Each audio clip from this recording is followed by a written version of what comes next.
Shalom. Pada kesempatan kali ini, kita akan membaca dan merenungkan firman Tuhan. Namun sebelum itu, mari kita satu dalam doa, kita minta pertolongan Tuhan, kita berdoa. Bapa di sorga, terima kasih untuk kesempatan dan waktu yang telah Engkau berikan bagi kami, sehingga pada saat ini kami diperkenankan untuk kembali membaca bahkan merenungkan firman-Mu. Firman-Mu yang akan kami renungkan bersama Tuhan, kiranya Engkau berkati, Engkau beri hikmat bagi kami agar kami memahami dengan baik dan benar, juga kami menjadi pelaku firman dimanapun kami berada. Ampunkan salah dan dosa kami Tuhan, berfirmanlah, karena sesungguhnya kami telah siap untuk mendengarkan bahkan merenungkan firman-Mu. Di dalam dan melalui anak-Mu Yesus Kristus, itulah Tuhan dan Juru Selamat kami yang hidup, kami berdoa. Amin. Saudara-saudara yang sama dikasihi oleh Tuhan, bacaan yang telah saya pilih dari 2 Samuel pasal 7 ayat yang pertama hingga ayat yang ke-7. Lembaga Alkitab Indonesia memberikan judul Janji Tuhan mengenai keluarga dan kerajaan Daud. Ketika raja telah menetap di rumahnya dan Tuhan telah mengaruniakan keamanan kepadanya terhadap semua musuhnya di sekeliling, berkatalah raja kepada Nabi Nathan, "Lihatlah, aku ini diam dalam rumah dari kayu aras, padahal tabut Allah diam di bawah tenda." Lalu berkatalah Nathan kepada raja, "Baik, lakukanlah segala sesuatu yang dikandung hatimu, sebab Tuhan menyertai engkau." Tetapi pada malam itu juga datanglah firman Tuhan kepada Nathan demikian, "Pergilah, katakanlah kepada hambaku Daud, beginilah firman Tuhan, masakan engkau yang mendirikan rumah bagiku untuk kudiami? Aku tidak pernah diam dalam rumah sejak aku menuntun orang Israel dari Mesir sampai hari ini, tetapi aku selalu mengembara dalam kemah sebagai kediaman. Selama aku mengembara bersama-sama seluruh orang Israel, pernahkah aku mengucapkan firman kepada salah seorang hakim orang Israel yang kuperintahkan mengembalakan umatku Israel? Demikian, mengapa kamu tidak mendirikan bagiku rumah dari kayu aras?" Demikian firman Tuhan. Dikatakan berbahagia ialah ketika kita mendengarkan firman Tuhan, terlebih lagi kita melakukan dalam kehidupan sehari-hari. Baik, saudara-saudara yang sama dikasihi oleh Tuhan, dari pembacaan tadi diberikan satu tema, yaitu kehendaknya bukan kehendakmu. Kehendaknya bukan kehendakmu. Saudara-saudara yang dikasihi oleh Tuhan, apa yang kita pikirkan ketika kita mengucapkan doa disertai dengan kalimat "jadilah kehendakmu"? Setiap kita mungkin akan berkata bahwa "jadilah kehendakmu" adalah doa yang paling masuk akal, karena jika bukan demikian, kalau bukan karena kehendak Tuhan, lalu pertanyaannya, kehendak siapa lagi? Sepanjang tahun yang kita lewati atau sepanjang tahun 2021 ini, tentunya ada rencana-rencana yang hendak kita capai.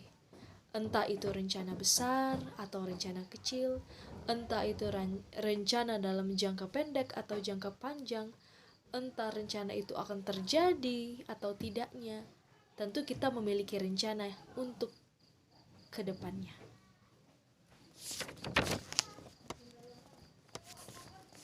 Kita tahu bahwa 2 Samuel pasal 7 ayatnya yang pertama sampai ayat yang ke-7 itu menceritakan bagaimana Daud merasakan kenyamanan saat tinggal di rumahnya, dan Daud merasa bahwa tabut Allah ini berada di tempat yang tidak sebanding dengan tempat tinggalnya. Nah, rasa hormat kepada Allah itulah yang membuat Daud memiliki kerinduan untuk membangun rumah yang layak untuk tabut itu. Kita lihat di ayat yang kedua sudah jelas. Lalu saudara-saudara, rencana Daud itu disampaikan kepada Nabi Nathan. Lalu Nabi Nathan merespon dengan baik rencana itu karena menurutnya ini sesuatu yang baik. Jadi harus disampaikan. Akan tetapi, apa yang terjadi? Saudara-saudara, Allah justru tidak menghendaki yang demikian. Allah tidak pernah memerintahkan umatnya untuk membangun sebuah tempat yang permanen baginya.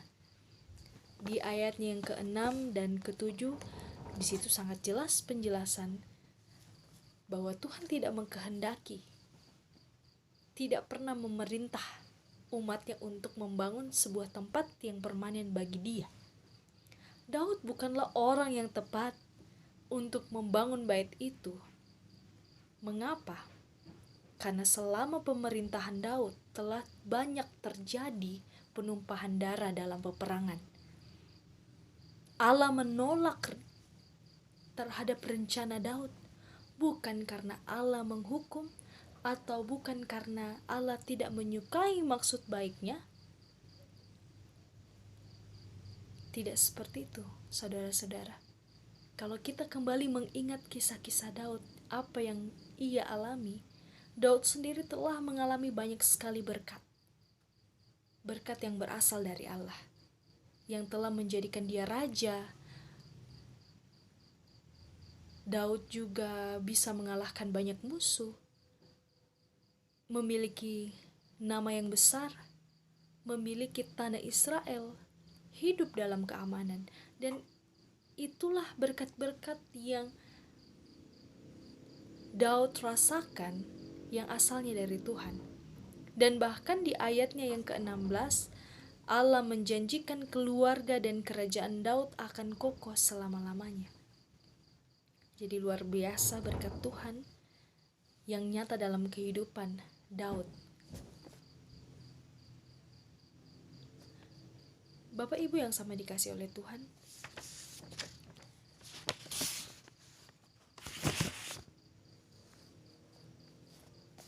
dalam hidup ini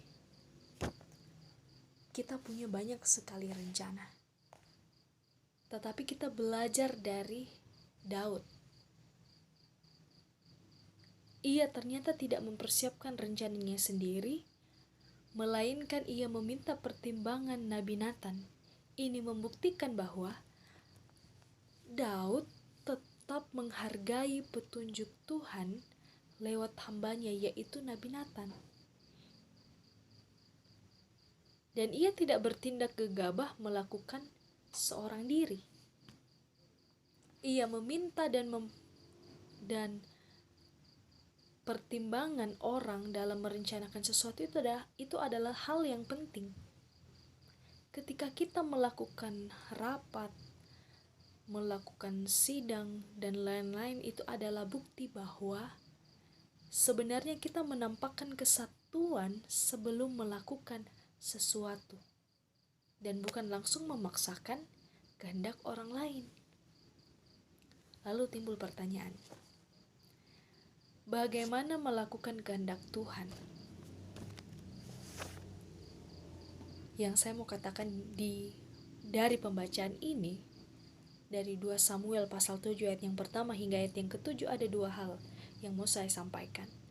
Yang pertama, yang harus kita pahami kehendak Tuhan adalah kita harus merenungkan firman Tuhan. Melakukan kehendak Tuhan itu sama artinya dengan hidup dalam rencana Tuhan. Ya, dengan kata lainnya bahwa kita mengerjakan apa yang menjadi maunya Tuhan, bukan menjadi apa mau kita sendiri. Nah, untuk mengetahui apa yang menjadi kehendak Tuhan atau apa yang dikehendaki oleh Tuhan, maka kita harus membaca dan merenungkan firman Tuhan. Sebab Alkitab berkata, orang yang merenungkan firman Tuhan itu sama seperti pohon yang ditanam di tepi aliran air, yang menghasilkan buahnya pada musimnya, dan yang tidak layu daunnya, apa saja yang diperbuatnya akan berhasil. Firman Tuhan mengatakan demikian. Saudara-saudara yang dikasihi oleh Tuhan, Tuhan memanggil kita untuk masuk dalam hubungan yang pribadi dengannya. Kita percaya bahwa orang yang kesukaannya merenungkan firman Tuhan, siang dan malam akan dapat mengenali apa yang menjadi kehendak Tuhan. Firman Tuhan yang sanggup mengubah pemikiran dan hidup ini menjadikan kita mengerti apa kehendak Tuhan yang baik, yang berkenan, dan tentunya yang sempurna. Apakah bisa kita mengerti, memahami kehendak Tuhan tanpa membaca dan merenungkan firman Tuhan? Tidak bisa. Tentu kita tahu tidak bisa. Karena dengan hal kita merenungkan firman Tuhan, maka perlahan-lahan kita mulai mengerti apa yang dikehendaki oleh Tuhan dan apa yang tidak dikehendaki oleh Tuhan. Sebab hidup ini kita punya batasan-batasan.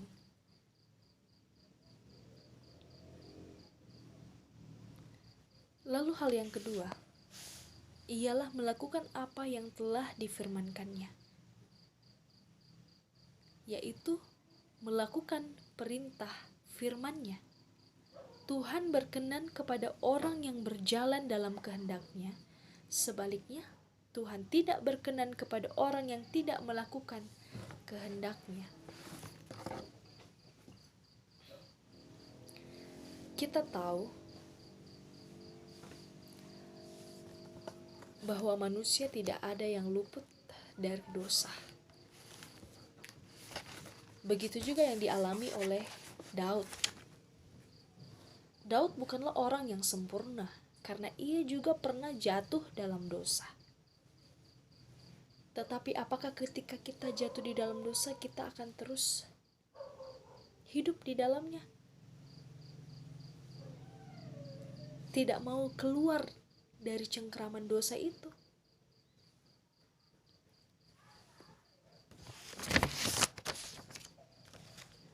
Saudara-saudara yang dikasihi oleh Tuhan, hendaknya dalam kehidupan kita boleh mencerminkan hidup yang sesuai dengan kehendak Tuhan. Seperti apa kehendak Tuhan? Kita bisa tahu ketika kita baca firman Tuhan. Apa yang sepantasnya kita lakukan, dan itulah yang sepantasnya juga kita praktekkan. Apa yang tertulis dalam kitab suci, itu juga yang harus kita pedomani dalam kehidupan sehari-hari. Sehingga dalam hidup kita, orang-orang dapat mengenal Allah. Hidup kita, orang yang tidak mengenal Kristus sebelumnya dapat mengenal Kristus. Dan dalam setiap perencanaan kita hendaklah kita melibatkan dahulu Allah. Karena ketika kita melibatkan Allah dalam setiap perencanaan kita, maka tentu rancangannya akan damai yang kita rasakan, bukan sebaliknya. Tidak ada rasa kekecewaan, tidak ada rasa ketakutan ketika kita ingin merencanakan sesuatu. Tetapi kita semakin memahami